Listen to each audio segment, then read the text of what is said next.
Cyber మోసగాలు రోజురోజుకి రెచ్చిపోతూ దేశ ప్రజలను బురిడీ కొట్టిస్తున్నారు. కొత్త తరహాలతో సైబర్ నేరగాళ్లు నేరాలకు పాల్పడుతూ వేల కోట్ల ప్రజాధనాన్ని ఏటా తమ జేబుల్లో వేసుకుంటున్నారు. అయితే సైబర్ క్రైమ్ పోలీసులతో పాటు కేంద్ర రాష్ట్ర ప్రభుత్వాలు ఎంతలా సైబర్ నేరాలపై అవగాహన కల్పించినా దేశ ప్రజలు మాత్రం నిండా మునిగిన తర్వాత కానీ మోసపోయామని తెలియడం లేదు.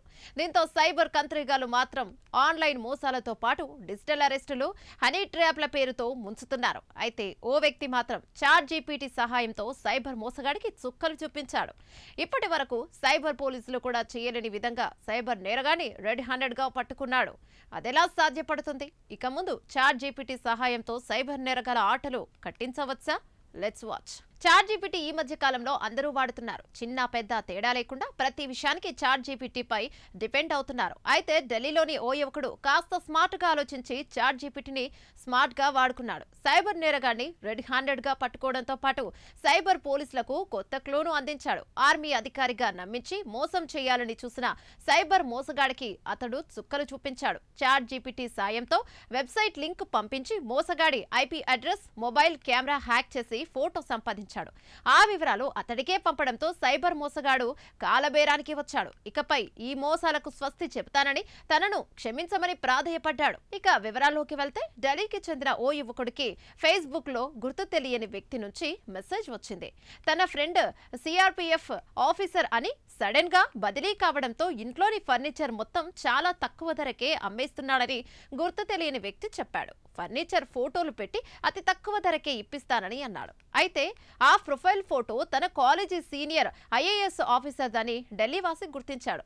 వెంటనే తన సీనియర్ కు ఫోన్ చేసి వివరాలు కనుక్కోవడంతో తనకు వచ్చిన మెసేజ్ ఫేక్ అని తేలింది.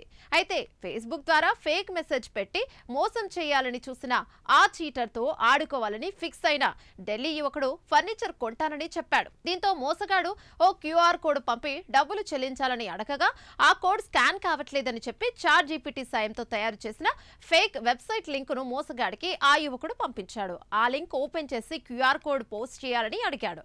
మోసగాడు డబ్బులు తన అకౌంట్ లోకి పడతాయన్న ఆనందంలో వెనక ముందు ఆలోచించకుండా ఆ చీటర్ యువకుడు పంపించిన లింక్ ను క్లిక్ చేశాడు. ఇక లింక్ క్లిక్ అయిన వెంటనే మోసగాడి IP అడ్రస్, రాజస్థాన్ లోని అతడు ఉంటున్న ఇంటి చిరునామాతో పాటు మొబైల్ ఫ్రంట్ కెమెరా సాయంతో తీసిన స్మార్ట్ ఫోటో యువకుడి చేతిలోకి పడ్డాయి. ఇక ఆ డీటెయిల్స్ ను అతడు మోసగాడికి రివర్స్ గా పంపించాడు. ఇక ఢిల్లీ యువకుడు ఇచ్చిన ఈ షాక్ తో మోసగాడికి మైండ్ బ్లాక్ అయింది. తాను చేసింది చీటింగేనని తనను వదిలిపెట్టాలని వేడుకున్నాడు. అయితే అవగాహన కల్పించడానికి ఆ మోసగాడి డీటెయిల్స్, చీటింగ్ తీరుకు సంబంధించిన పూర్తి వివరాలను ఢిల్లీ యువకుడు రాజస్థాన్ సైబర్ పోలీసులకు పంపించాడు. మొత్తానికి ChatGPT సాయంతో సైబర్ నేరాలకు చెక్ పెట్టున్న కొత్త విషయం ఈ సంఘటన ద్వారా బయటపడిందని చెప్పాలి.